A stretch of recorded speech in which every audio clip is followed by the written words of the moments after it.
Welcome to today's webinar. It'll be just a chat on populism, power, and the appeal of the strongman. We're 100 days into the dictatorship, the American dictatorship, but we were warned about it. It was no veiled threat.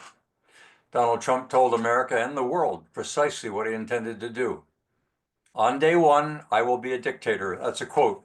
The venue was in Iowa. I was listening to it, in fact. The date was December 5th, 2023. And now, a little over 100 days into a second presidency, there appears to be little room left for disbelief.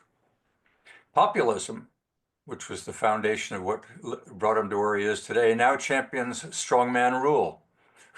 Remember, we'd advocated whether or not good manners or bad manners would carry the day, and assuming good manners would, it turned out that strong men with bad manners did rule the day, and the demand for autocratic solutions to bloated public systems and rising dependency, that seems to be what's carried the day. Protestors resist, some defending the welfare state, others decrying the dictatorial means used to dismantle it. Yet both camps miss the point, miss a paradox. The very same democracy that empowered the development of the welfare systems that we are now railing against today is now empowering, or has empowered, their undoing.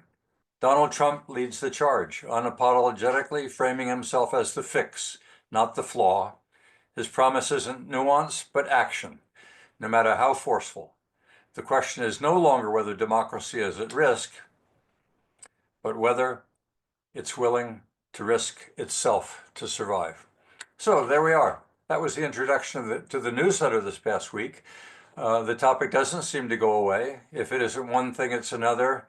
From one day to the next, the headlines are grabbed, and there is something being addressed, constituting one of the issues that got him elected. People who I've had discussions with are uncomfortable with usage of the word dictator, but that is in fact what he said he would be, and that is in fact what it is he's been practicing. There are such things as benevolent dictators, people taking power in order to address real issues that are the foundation of the United States and in many ways Canada.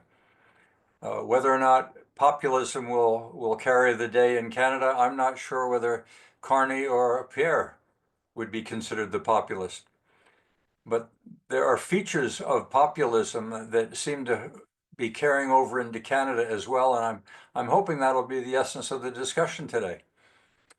So, given my tongue-in-cheek and rather edgy introduction, what are your views on the emergence of autocratic rule and whether or not we may see a parallel here in Canada, or what your views are of what's been going on in the US? Anyone want to jump in? Go ahead, Bill. Certainly. You talked about benevolent versus malevolent. I don't see Trump as a malevolent. A malevolent dictator takes power for the power's sake, and for growing their own position, whether it's financially or impactually. In the United States system, he's gone in 4 years or minus 4 years plus 100 days or so. So his ability to hold on to power is structurally limited. Further, he's not there to make more billions. He doesn't need any more money. So he is acting like a benevolent dictator in the broadest terms. But I think he's doing it as a feature of trying to correct issues that he has seen in a very forceful way. So I don't see it as a way of him growing his own finances, or again, very limited due to structures in the United States, his own dictatorships. But as a dictator, by the broadest definition, yes, with his excessive use of executive orders, that's no doubt dictating. Thanks, A Barry. point that was made to me in a discussion this week was he's not the first president to abuse or release excessive numbers of executive orders. So Obama may well have been the first to abuse or to use them to excessive ends. Would the public accept the fact that Obama was acting in a dictatorial manner as well with all of his executive orders? Bill, I see you shaking your head, so jump in there. No, not at all, because he was within the Overton window. Um, uh, Again, when the left take a look at their own dictators, they don't decry any of their issues. I mean, you can look at this extreme ones like in Stalin and Hitler or Right, right. Mao, etc. They don't see their use of dictatorial powers as dictatorial, but as necessary. Whereas the exact same actions, even on the same topics by someone else, they will come screaming out of the woodwork as excessive and extreme. So, as long as it's within, the current thing, in quotes, no one sees an abuse of power. And Obama worked within that Overton window. Trump has blown past the Overton window, and hence everybody thinks he's doing something wrong or extreme and doing exactly the same thing. What's the Overton window? The Overton window is the range of acceptable public opinions, and that moves up and down. I mean, we've seen the Overton Oh, window on the woke side, right? We accepted, you know, bisexual, homosexual, and it moved over to now we're doing drag queen events with children. And so that Overton window moves far over here. So anything in that is publicly accepted. And it shifts. It shifts with public opinion. And so Trump is outside of that with what he's doing, as far as the left side of the popular political spectrum exists, and so that's where they're screaming. But equally, I don't think anything he would do would meet satisfaction with the left. So it's hard to judge that. okay. Yogi, you got a perspective you want to share it with us? So a couple of things. I understand you're correct when you say that Obama greatly increased the number of executive orders over his predecessors, and I understand that he was frustrated with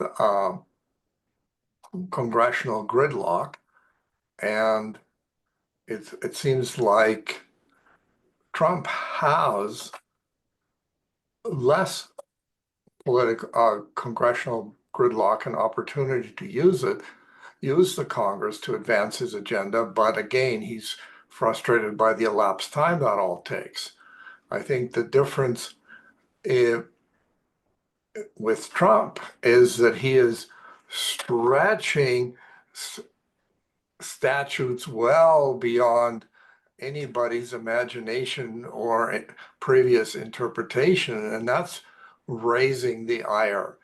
And there are a number of people who've pointed out that Congress has allowed an erosion of its constitutional powers in favor of both the courts and the presidency through their inaction. And that is what is now undermining this constitutional structure of the United States in favor of the president. What's interesting is populism is typically a railing against the elites. And the elites in this instance are the technocrats, the bureaucrats, the very institutions that are the foundation of public service delivery in the United States. So it's quite a paradox that the elites that are of concern are not the wealthy right now. It's the power brokers inside public institutions that have become so powerful and so influential as to be dictating what books kids should or should not be reading in the school system at a central level. Dawn, you're nodding your head. Yes, and I was going to say that I see it's different for people because Trump is from a business background. He's got 4 years to make a difference, to address some pretty burning issues, find some solutions, make a difference, leave a great legacy. And I think he's got a much different way of operating than anyone would in government. There's just a difference between business and government and leadership. And I see him having an absolutely burning desire to straighten out, especially the economy and the health of Americans are two things that jump out at me. And so I think he's moving as quickly as he can go just to get her done. But the dilemma in democracy, he has sworn to abide by the Constitution. One might say that in his passion to achieve the ends, the means that he's employing are in violation of the very oath that he has taken to defend the Constitution. Go ahead, Peter. I was just going to say that the Overton window not only is, as just described, shifting left and right, but it also can kind of open and close laterally. So the narrowness of the conversation, or a much broader conversation, in addition to more to the right or more to the left. I just want to amplify that a little further. Thank you. Yeah, that's worth helping us. It's just not a left to the right or to the, but it's more or less tolerance. And it seems to me of late, the dialogue has become very focused on government, on too much, too big, too much debt, too much intrusion into the decisions that should be of the family or even made locally. And as he looks at the decentralization of power from the federal government back to the states, that seems to be a pretty consistent principle that he feels too much power has emerged at the federal level. I hear the Supreme Court is listening to a case of whether or not it is secularism for a class to decide that a Islamic student is offended by reading a story about a gay child. And the parents are protesting, and the Supreme Court's willing to listen to whether or not the federal government has the authority to tell school classes what books they shouldn't allow to be read. That seems pretty excessive. Go ahead, Jeff. Yeah, so it's interesting how you were talking about executive orders. So I did a quick lookup, and the Obama administration over 8 years had 276 executive orders, and Trump in his first term had 220. In less than 100 days of his second term, he's issued 130 executive orders. Now, it was something that you were talking about earlier is that Trump has talked about staying on for a third term, openly musing about it. And that, of course, is against the US Constitution. And his followers, he's often said to his followers during the election that you won't ever have to vote again, indicating that, he might want to obliterate elections and just stay on as dictator. Also, when he famously published a version of the Bible. It has a copy of the US Constitution in it, but that section that talks about how long a president can, or how many terms a president can be elected for is omitted from his version of the Constitution. It's hard to know when he is clowning, but I think, Bill, you're the one that said very early in one of our conference meetings, you got to take him seriously. And there are ways to change the Constitution. It may not be within the Constitution today, but there are ways to have a national dialogue and consider that this amendment to the Constitution came after Franklin Delano Roosevelt ran his third term and they never wanted to do that again. Well, it is up for discussion if you want to have a debate and decide whether or not what he's done or what he's doing is worthy of changing the Constitution and giving him another term. It could happen. It's threatening. Maybe he wants to die in office, just like FDR. Well, someone tried that already before getting into office. Well, they've tried that with several because they've been successful, including his most favorite president, McKinley. Yeah. Now, apparently, some referendum or some survey felt that this might be a good thing. Yeah, we are in an interesting time now. How does any or all of this affect Canada? The article for this coming week will be discussing whether or not the world can handle the United States withdrawing, but also addresses the value of the United States with the supremacy of the US dollar. And as it fades, because trust begins to fade in the US dollar, the Canadian loonie initially rose, but there are some concerns that it may fall because of its close relationship economically with the United States. So Canada is vulnerable. You know, like it or not, what is going on in the United States, whether we emulate it or not, we are affected by it economically and I guess extent even culturally. So do you think this election in Canada will be influenced in any way by what's going on in the States? Well, you raise a very good point, Perry. Though the Canadian dollar is fairly stabilized to the US, it is going down compared to the euro and international markets. And we also see that in the gold price. The gold shooting up as it is not any measure of some geopolitical event or other, supply chain issue. It's the drop in the US dollar. I mean, we price gold in US dollars. So if the US dollar goes down, the relative value of gold remains the same, but priced in US dollars, it would appear to go up. And that's what we are seeing.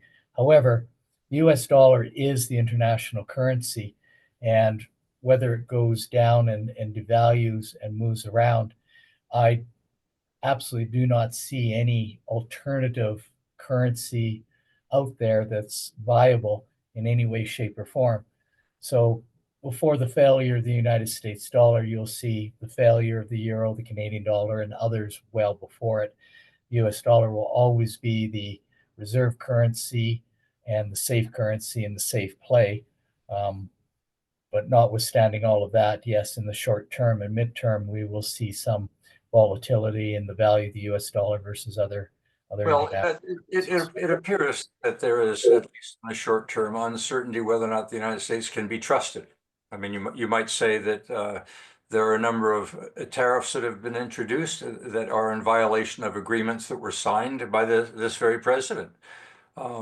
If trust fades in the U.S. dollar in the United States, then the U.S. dollar fades with it. And Canada has to be wary of the fact that what happens to the US dollar is going to have a bearing on what happens in Canada. Now, we've seen our own dollar rise from 69 cents up to 72 cents in the last few months, but the Swiss franc and the Japanese yen have gone through the roof in terms of trust and confidence. And gold as another flight, and even Bitcoin. Barry, what are your thoughts on all this? You're a thoughtful individual. You've got lots of time on your hands. Interesting time this week because China is out in the marketplace in very quiet ways to replace supply from the US from Canada. And so that means hopefully I haven't wasted the last 10 years of my life trying to keep that market available to us. So that'll be one good thing. I really am betwixt and between on the value of our dollar. And I've said the potential low in my mind is 40 cents on the US dollar. And the potential high may be higher on the other end too, because we just don't know how things are going to sort out that drive the economy or the economies of the world, because we haven't been here before. As far as I'm concerned, the one thing that Trump is a given. To me, there's no sense beating our gums around him anymore. He is what he is. We know what he is. We know how he's going to behave unless tethered by some power from within the U.S. Well, there does seem to be some tethering. There are 4 Republicans that did vote with the Democrats to ensure that Canada would not be targeted. So there has been some flight from utopian perspective on what Trump wishes to achieve. Yeah, no, I'm not arguing that there hasn't, and there will be. Whether it will be lasting or not, time will tell. But if Trump is going to keep chasing his third term, the Americans will either open or break open their constitution. And I think the fall for Canada is that if Canada wants to remain together, we're going to have to open up our constitution, because otherwise we're just going to fly apart at the So why is that? Why is that? There's too much fundamental differences. If you move east to west, north to south within Canada, of what's good for each of the regions. And a lot of them are bad for other regions in the way of policy. And it's been apparent to us for a long time. We've hidden behind it. Yeah, I can see Canada being a very strong nation, with security being number one and finance being number two, and the provinces looking after the rest. So to achieve that vision, that vision of a strong economy, one that is sufficiently diverse, although well integrated with the US economically, just because it is our neighbor, it's close, the transportation costs are always going to be lower, and there'll always be a large market. There is investment capital that the US can make available for further development of our northern economy. There is the interprovincial and the international trade, which is wide open. There are many issues that in order for Canada to be strong and remain independent means working out its relationship with the US, because it has so much to offer that would enable us to be wealthy and to be prosperous and to be independent, which is a paradox. To be independent does in fact say that there's a relationship with the United States that's important for our Yes. independence. So Yeah. to achieve sovereignty in Canada means we've got to find a strong man that would enable Canada to address these historical issues that are long overdue, which we've talked about now several weeks in a row, that Canada has significant internal problems to be addressed before it gets to solving those external problems. Are either one of the candidates running for Prime Minister in Canada today that strong man that will address these sovereignty issues of supply management, of the inequities that exist urban and rural, the inequities that exist east and west, the fact that we can't develop our energy industry because of the compromises? Is either one of the candidates strong enough to be able to deal with what Canada needs to resolve? My own opinion is that Carney is yesterday's. If the status quo was there, Carney should probably be the leader. The only one with a chance, and I think it's a slim chance, is Paul there. Because he's an alternative, or because he has a platform that's worthy of pursuing and strengthening Canada? Well, the latter. Yeah. Okay. Anyone want to argue with Barry or I go love along? an argument. But yeah, yes, there are leaders strong enough to deal with it. The question is it politically viable? And it is not. Even Polyev, even though he will get most of his support from the West, cannot support the West to the degree the West requires. The best he can do is not continually harm the West, but he can't help the West. Let's take that. Let's wrestle with that for a minute. So if in fact it's hopeless, that the current structure that we have in Canada, with the power that's vested in Ottawa and Quebec because of that relationship that's critical, what is the hope for Canada as a sovereign entity? And does that in fact not feed a separatist appetite that says there is no solution?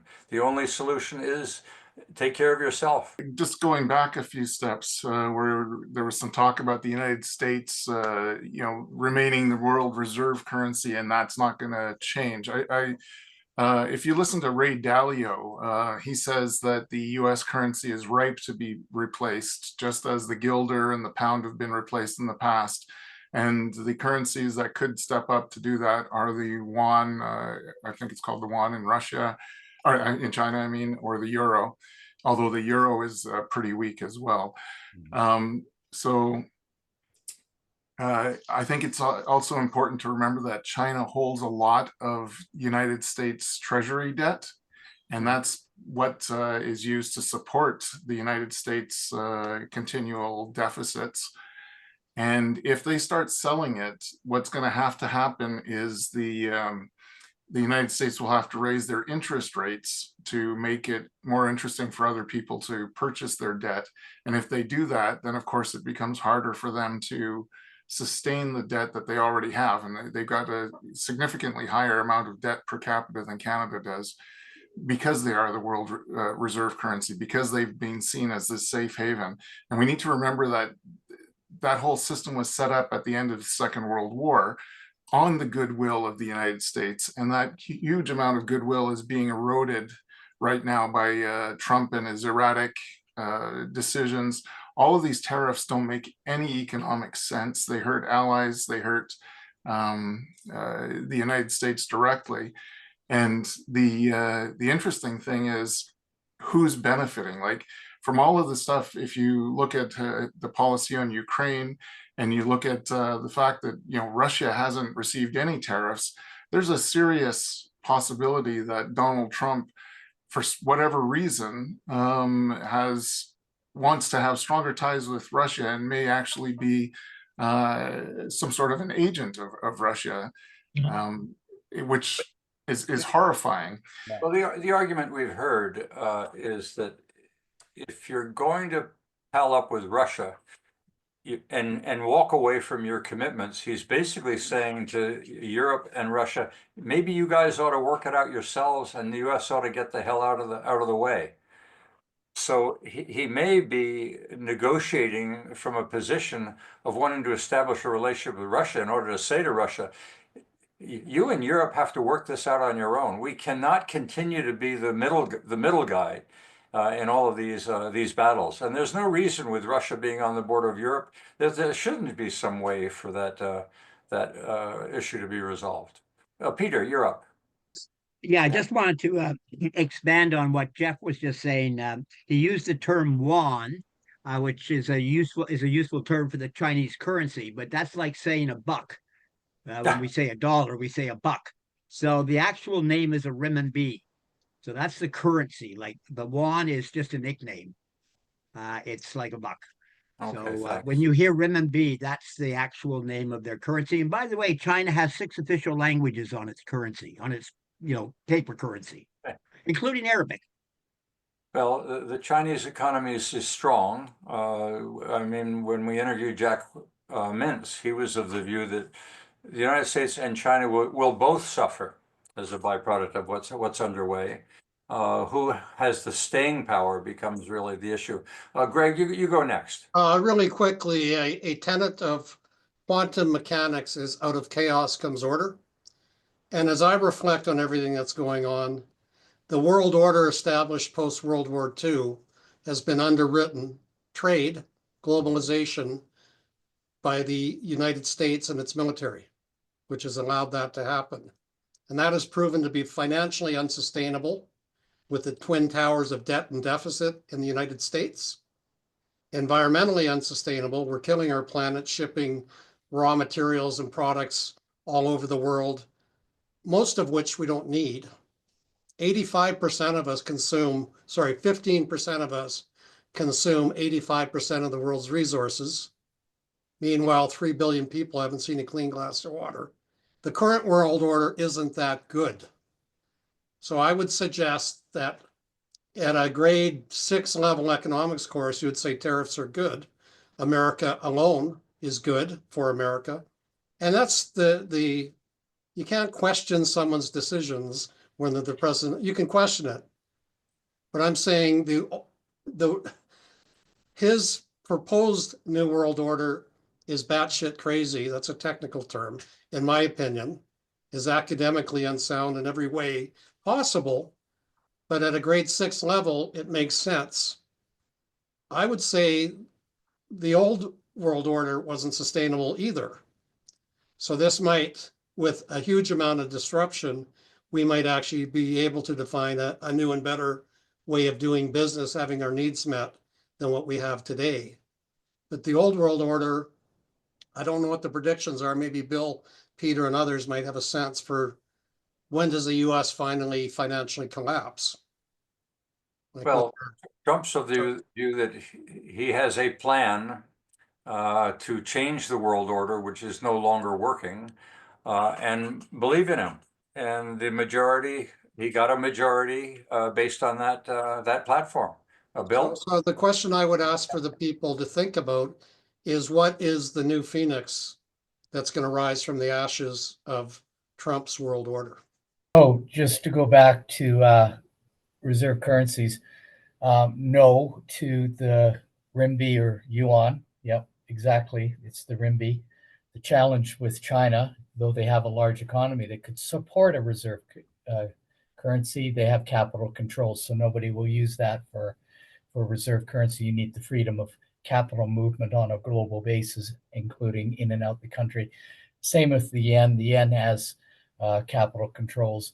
The euro itself does not have capital controls, but it is not functional on the world market. It was initially promoted as an alternative, but it has completely failed for some fundamental reasons on how the euro was created and the debt structures of the EU members and the way the debt was handled. So it cannot support it either. So when you start cutting down to what are your alternatives, there simply are none. Now the BRICS are trying to do something, but they again, in a combined economy, is a fraction of the U.S. economy, and that we go back to the Swiss being an alternative. The Swiss actively do not support their currency to be a reserve currency, since it would absolutely overwhelm their small economy. So everyone wanted to use the Swiss franc before the euro, and they fought tooth and nail to prevent that because it would distort their own internal economy to a huge degree. I mean, a small economy supporting the world in the trillions and trillions of dollars, their economy and their pricing references would go ballistic up and down on a daily basis, and the Swiss would fail. So in not debating the rise and fall of the US dollar, the fact is that regardless whether it goes up or down or rises or falls, there is no alternative. So let's simply admit that there is no alternative. All the talk about another reserve currency with perhaps something coming up like magic in the next few years simply doesn't exist. We are the US model, whether we like it or not. Going to Russia tariffs, there's no way the US can tariff Russia any more than they have. It's complete embargo. So I don't know what other tariffs would be offered against Russia. It's a complete US embargo, including embargoing them from the Swiss financial system. I don't see anything left on the table the US can do economically against Russia. So it's no surprise there were no tariffs on Russia. They've got a complete embargo from the United States. So, you've got everything off the table. You've already done it. Yeah, I thought that was the argument on why no tariffs on Russia, why no tariffs, that they already have been sanctioned almost to death, that there aren't any more tariffs to apply, that it was an exception. We are in dangerous territory, though. I mean, the populist impulse is a warning signal. It's not necessarily a governing philosophy. It's a reflection of frustration. We have expressed and acknowledged that there's frustration widespread of the manner in which this president is acting. And yet, it's reflective of how serious he takes the issues and how serious Americans seem to be taking the issues of an overextension of their military, a severe $37 trillion deficit, rising as a byproduct of an aging population with increasing expectations by the public on the welfare state to carry the day when they retire, to carry the healthcare system, which they pay for, but not completely. We see the rise of populism, but it's not just here. We see it in Hungary, we see it in areas of Europe. This is an expression of frustration that maybe enough is enough. The welfare state was a byproduct of frustrations with communism and fear that what communism was offering was appealing, that socialism had the potential to stay, and the welfare state emerged as an alternative. But at some point in time, it seems to be the population said enough is enough. And Biden would be that the president presided over the last era. And I get tired listening to Trump introduce virtually every defense that he presents by citing Biden again. I get tired of that. I think we've got to move beyond that and get on with where we are today and where he wishes to take us.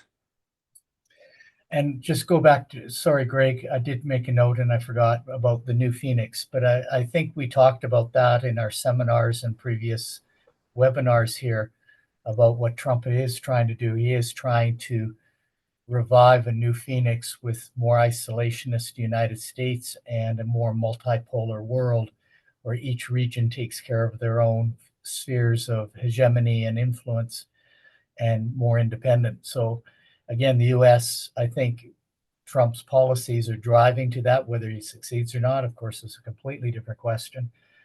But I think he's trying to make that change before the change is forced upon the world. And it's hard to say. I think it's a very unique era we are in because historically it's never been done. No one's ever changed the system without a massive chaos in advance. Post World War II, we've got what we have today. Roman Empire had to fall completely. The European empires had to fall completely before any new system emerged from it. I think he's trying to not have a collapse before the change, but history is definitely not on his side. Bill, just to be clear, I don't give Trump that much credit. He's going to burn down the house. And his strategy, I don't think, is particularly much more well thought out than reindustrializing the lower 48. Project 2025 was pretty well thought out. Yeah, I completely agree with Perry. Don't confuse Trump with creating the policy. This is a serious error. This is not Trump's brain. He is merely the axle, but there's huge engines and wheels all around him. He didn't think of this. He's simply the implementer of it. He's bought onto it, of course, and he's, like I say, the axle to the wheel on the ground. But this was not conceived in his head. This was explained to him by 100%. I've read 2025 and the GOP platform. No one should be surprised for what's happening. It's the execution of that vision, which could be catastrophic, and then from those ashes. I'm not sure there's enough people ready to call Trump out. Maybe that'll change. Maybe the Republicans will come out and say, this guy's implementing good policy badly, and we need to step in. I don't see that happening in the next 12 months.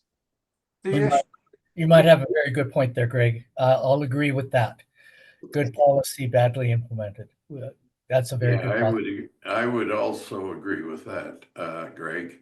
The other item that we've never talked about is that there is a distinct possibility, not something that's going to happen immediately, but in the medium term, the People's Republic of China is not all that firmly held together either, and could very well break into 19 different countries.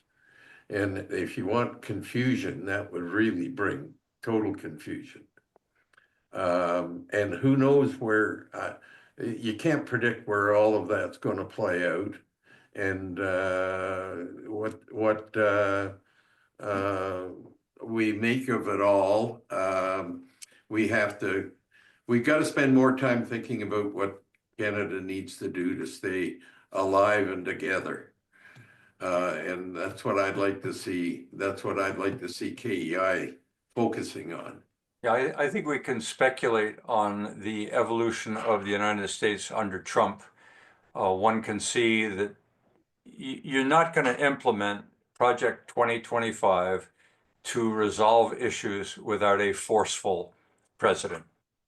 And the scenario in my mind is the issues that led to the assembly of Project 2025 were real, and that the Americans voted this president into power to be, quote, a dictator, to bring about the changes that were necessary to save the United States, preserve the balance of power, preserve the Supreme Court, preserve the Congress, preserve states' rights, preserve the Senate. But he wants to, in a short period of time, rectify these inequities, and that's what he's up to. So that scenario says the United States will survive, the Constitution will be preserved. He is exercising extraordinary power in order to achieve ends. Now, back to Barry. Yeah, what does all of this mean to Canada? Is this election pivotal, or is it just going to be more of the same, more of what Ontario wants and more of what Quebec wants? And here we're back to whether Danielle's red line gets crossed and whether or not Alberta has anything to say about it. Bill, I gather that you have a perspective on whether or not Canada ought to take seriously that red line. Oh, Canada has to, but will Canada do so? I just, in political theory, power is never given, it's taken. And I just do not see the structure of Canada as surviving in any long term without radical reform. The Reform Party tried, the West wants in, completely shut out, nothing changed. It was the best possible attempt to reorganize Canada into a more equitable arrangement of power. And what changed? Absolutely nothing. We're exactly the same. We're exactly the same we've been since 1867. Nothing's changed. And I just see no pathway at all in a political theory basis of that to change. And yes, China's going to break up. The US is going to break up. And yes, Canada is going to break up. It is inevitable. That's my argument. And I am eager just to listen to someone who can provide a coherent answer in contrary.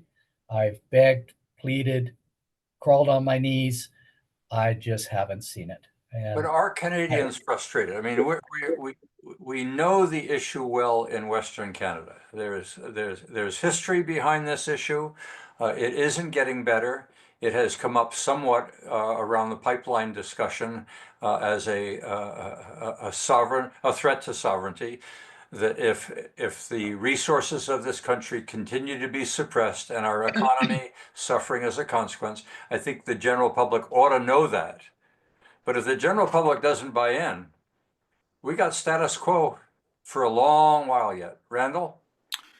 Yeah, I don't agree with everything that Bill says, but what he just said about things breaking up, I think is probably correct. I think that humanity as a whole, with a global civilization of 8 billion people, which we can't even imagine, really has become unmanageable, and that people are retreating into a space that they feel comfortable in managing. And that could be across the board. It's going to start, though, with those nations that have been more developed when they realize that with their levels of bureaucracy and centralized governments and even giant corporations, that they're the ones who are struggling most to hang on to some notion of manageability. So I just wanted to reinforce that point. So if Alberta goes out on its own, it's just part of a bigger trend.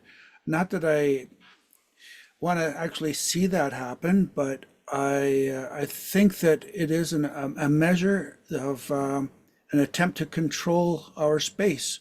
You know, I'm going to interrupt here for a second, Randall, because I just had an epiphany.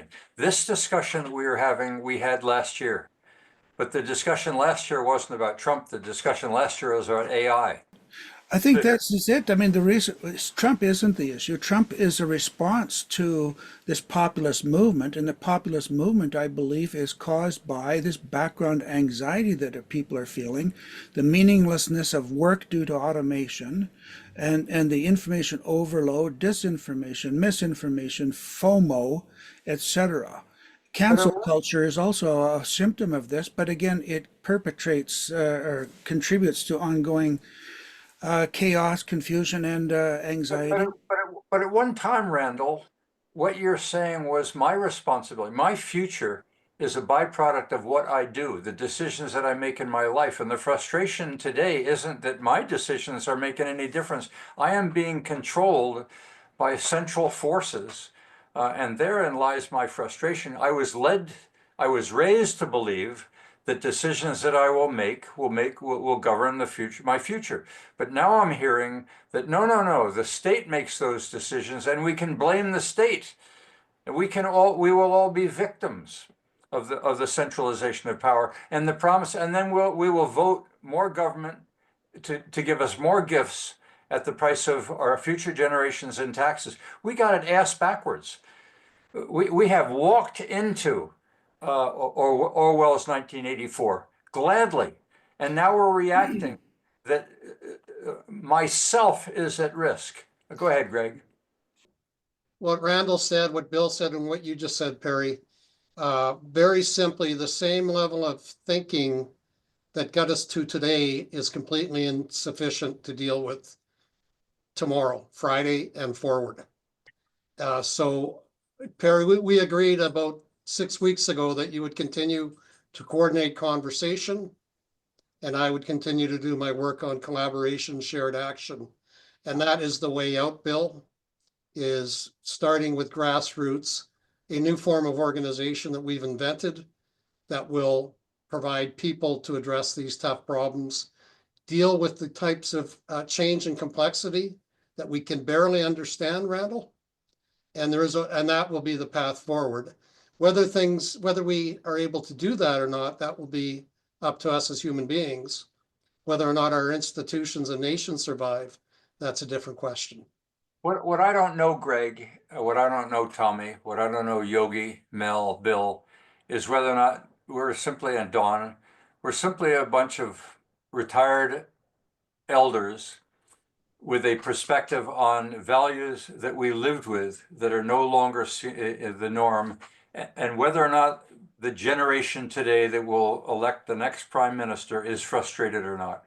Are we simply free enough to express frustrations? We've saved, we've worked hard, we put our retirement in focus. We're probably okay. But the new immigrant, the farmer selling canola, the manufacturer in Oakville, do they feel frustrated, or do they want more government input to take care of them? Are we really reflective of any source of power, or simply expressing frustrations unique to ourselves here in the West? Perry, a positive, you raised canola. Our beef farmers have never made as much money as they're making today. They've never what? They've never made as much money as they're making today. But right now, if China cuts off canola, we got problems again. Or if tariff, yeah, okay. I'm glad to hear the farmers are happy. Yeah. So if they're happy, they're not going to vote for a new regime. Well, that's the ranchers are not farmers. They're ranchers are happy, farmers aren't happy. Well, whoever sells beef must be happy. Yes, those are ranchers. Yes. So just responding to Bill, so I know that he's in favor of Alberta separating and he sees all these benefits and stuff, but can he give me any good examples of when nations separated that they became stronger and more powerful? I suppose in history there might be a few, like when the Netherlands split from the Spanish, and that sort of thing. But in most cases, if you look at like the Soviet Union breaking up, it became weaker. If you look at Czechoslovakia splitting into two countries, it became weaker. I'd Oh, say wait. My wife's Czech. The Czechs are very happy, and the Slovaks seem to be happy as well. They've both done very well economically. The Czech people are very happy with that separation. The tensions that formerly existed are gone. I have some Czech friends, and they had thought it wasn't a good thing that they separated, and that was the Slovaks that were pushing for separation because they saw the Czechs as being more dominant. Regardless, I think that even if they had stayed together, they'd still have more economic clout and stuff than they do by being two smaller countries. No. So Jeff, you nailed it exactly, and it's such a nuanced thing. Obviously, U.S. is a great example for the contrary, but then we have to really be careful about what we see there. U.S. is a outlier, and there's been a number of nations. I mean, Greece broke away from the Ottomans, and they're better, and that's exactly what it is at the point of dissolution. It is almost inevitable that there is going to be an economic decrease. I use the example of when you moved away from your house, and I'll use me. I had a beautiful house. I had all the utilities and food and a great place, and then I moved out to a one-room apartment where my kitchen, living room, bedroom were all one place. A substantial drop in my personal prosperity, but it was worth it because I was free. And I think that's what drives nations to their independence, is not that they get better economically in the short term.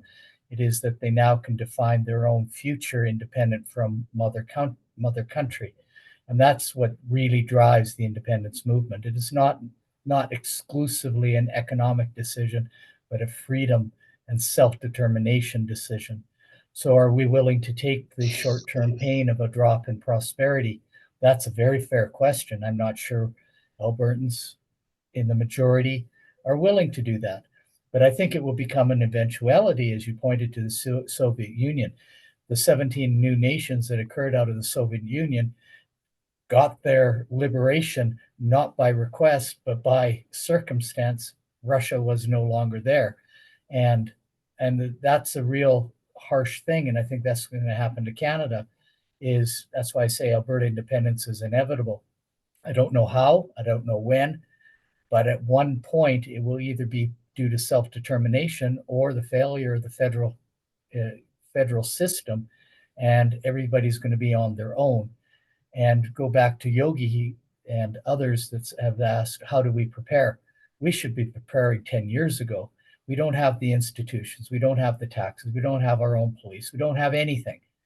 And if we were thrust into independence today, it is very probable we would fall to become a nation state. The institutions simply aren't there, and they don't appear overnight. Just consider your driver's license. If we're an independent nation, you can't go to the United States. The Chicago 1935 Treaty for vehicle transportation was signed with Canada. That allows your license to be used in the United States.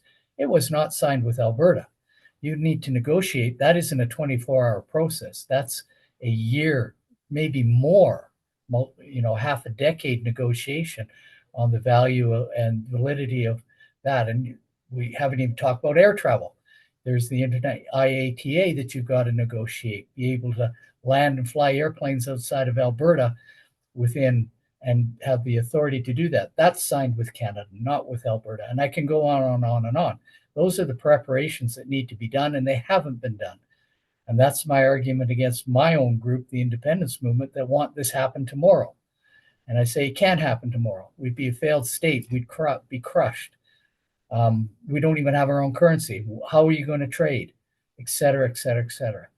It is a very serious issue, and we've kicked the can so long that even if we got the independence yesterday across Canada and the multiple provinces, the only one that has even a chance of some modicum of success is Quebec, since they've handled probably 95% of it minus the currency.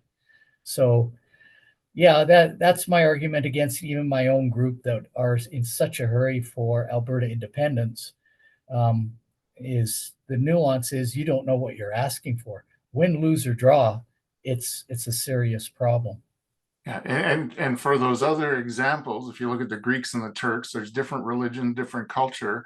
Albertans are Canadians. I mean, we have a pretty fluid immigration and emigration policy. You come to Alberta, you make your money, and then you move back east, or you go to BC to retire. That is interesting, Jeff, whether or not people identify as Canadians first or they identify Albertans first, whether or not they view themselves in Quebec as Quebec first and Canadian second, and same on. I think it's not quite black and white. Go ahead, Peter. I just wanted to comment on a state breaking away from another territory and becoming much more successful. And I use the example of Singapore. Lee Kuan Yew, as you may know that name, was absolutely amazing fellow in his ability to transform this a war kind of condition in the 50s in the Malaysian states and make a deal with the British to isolate Singapore as a separate territory, and it's risen as now a global model of a city-nation state. Okay, And many countries look at Singapore as a model, not just of being a city-state, but of the way they develop policy. And Okay. he was the benevolent dictator. Yes, and he was a benevolent dictator. Yeah. Although he was elected. So if it's done right, there's hope that separation can in fact lead to good things and to better But things. it may be a scale issue.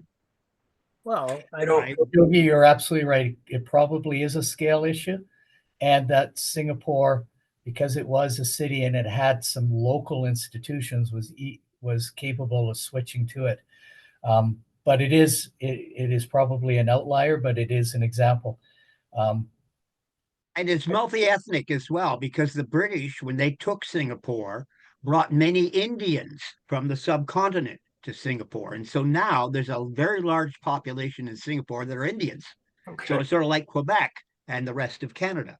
And so they have the similar kind of culture issues that we do, if we like to make that comparison between, say, English and French Canada. They have that between Chinese-speaking Singaporeans and Indian dialect people. And they have 4 official languages. Yes. Okay, Greg, you may get the last word.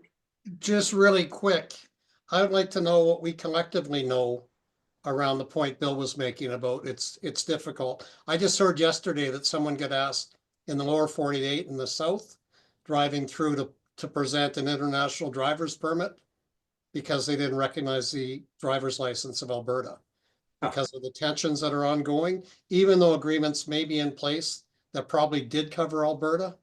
I'm thinking the guy that got us into this project under NAFTA, big, huge project, Benjamin Teitelbaum, Jewish guy out of Montreal working for the Commission for Environmental Cooperation. His job was on that date, was it, Peter, how many years ago was it when we did the referendum where it was 49.5 to 51.1 in favor of keeping Canada together? Benjamin's job was the next day to go down to New York and open up bank accounts for the country of Quebec.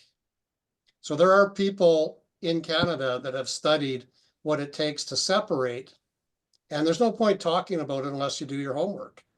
Exactly. So it would be a neat topic, Harry, to say what would separation involve. Exactly. That's exactly right. You nailed it. Is there so much? I mean, you go to Bougainville in Papua New Guinea that have voted 99% to separate. And the agreement is the US, China, and Australia is helping Bougainville achieve that. And it's a 10-year timeline before they're going to be able to, because of the agreements. And I mean, there's so much international requirements to become a new state beyond just declaring yourself such. Again, they've given themselves 10 years to do it. And so exactly right, Greg, is that's my argument inside my own team my own group of independents is you guys do not know what you're asking for. and you're aiming for us to be a new, failed state if we don't get our act together and liquidly split. And we're talking years. We're Well, talking years. if we're headed in that direction, we're going to require strong leadership that can help address all of the infrastructure that will be necessary in order to keep the public patient during that period of transition. But So Bill, I would say to your people, don't get your lest we forget wristband on. yeah, Go out and hug a veteran and take him out and buy him a dinner or a lunch. So this threatening of separation when you haven't done your homework, yeah, is the equivalent of wearing a wristband, saying I'm pro Alberta separation. Well, go do your homework, because right now you're talking about wristbands and I think the point's been made. One, there's cause for separation. Two, do we have a plan? Three, are we patient enough in order to see that plan executed, meaning that the pain is sufficient to cause us to be patient? That's exactly what the US is going through right now. Is Trump as a populist has been given authority to make change. Is the public patient enough to wait until the results are in? Peter? that's 100% there, Barry. Peter, you're muted. I'd just like to challenge that I'm given what Bill was saying and others just in the last few dialogues here, that I think the Westphalian model is actually under threat. Mhm. So I think this might be a topic for discussion at some point, because I believe by the end of this century anyway, there'll be a lot more city states, and that the nature of a country will be quite different. It will actually be the cities, because that's where almost everything happens. Humanity is now at over 50% living in urban centers. It's continuing to grow. That's certainly a clear indications by people who measure these things in the United Nations population groups. And I think we're going to see a huge change in the way we're governed, in the sense of it will be locally governed, like Singapore being the example I just cited, and that the countryside will be managed by the the former nation state, but the metropolitan areas will become much more independent. And they will be making decisions because that's where most of the people will be living. I think you're right, Peter, is that, once you pull that thread of separation, where does it stop? So yeah, I tend to lean toward your viewpoint that, how do you stop those dissolutions, that if Alberta can separate from Canada, can Calgary separate from Edmonton? And what's the argument that they can't? Well, it's the same argument of Alberta leaving Canada that Calgary can do, say, versus Edmonton and vice versa. So yeah, very good point, Yogi. Jeff, I'm going to wrap it up here, Jeff, if you will. We've been rather narrow in our discussion today, that the forces and sources of change are broader than simply government and what government is or isn't doing. And to pretend that the resolution by separating will resolve the stresses associated with the forces and sources of change may be a bit naive. And let me get to the point. An environmental scan of the sources of stress today could talk about the socio-demographics of aging and of migration and of a number of other things that reflect on the changes being brought by changing socio-demographics on a global, even on a local scale. And then we've got technology and the emergence of AI and regenerative genetics, for example, either one of which are going to cause significant changes in our lives and the way the world has evolved. And then thirdly, we've got the global economics. We're seeing whether it be tariffs, whether it be gold, whether it be Bitcoin, we're seeing extraordinary changes within our economies as third world nations emerge and as the powerful of the past wish to retain their positions. And then finally, we've got the regulatory role of government in trying to bring some balance and establish some measure of status quo confidence and affordability. All four of those converging are obviously going to create stresses on any individual. And pretending that separation is going to solve that array of problems, I don't know what the answer is. But what KEI has been doing over the course of the last few years is addressing all four of them separately. But the reality is the forces and sources of change are enormous, and they're all under change simultaneously. We don't know what the future lies, but resolving that tension is what we desire. And whether it will come from AI or come from separation or come from some socio-demographic shift or come from transforming the Bretton Woods agreement, I'm not quite sure.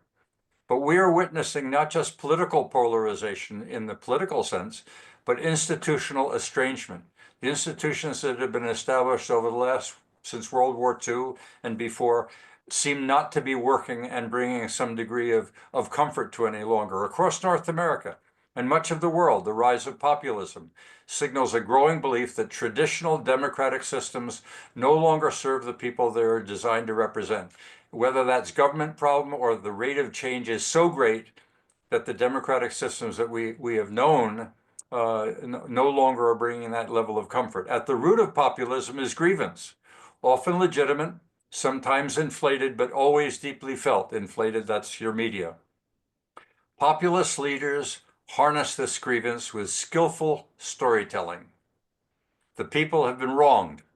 The elites are to blame. It's a simple binary moral framework in a world otherwise defined by complexity, thank you, Randall, and compromise. Where the compromises will come from and what the resolution will be for this rapid transition that we're going through and what the destination is, I don't think any of us really have any idea. Greg may help us with his collaboration initiatives. KEI may help us by continuing to study these issues and maybe finding the glimmer of light at the end of the tunnel isn't a train coming our way. So thank you all.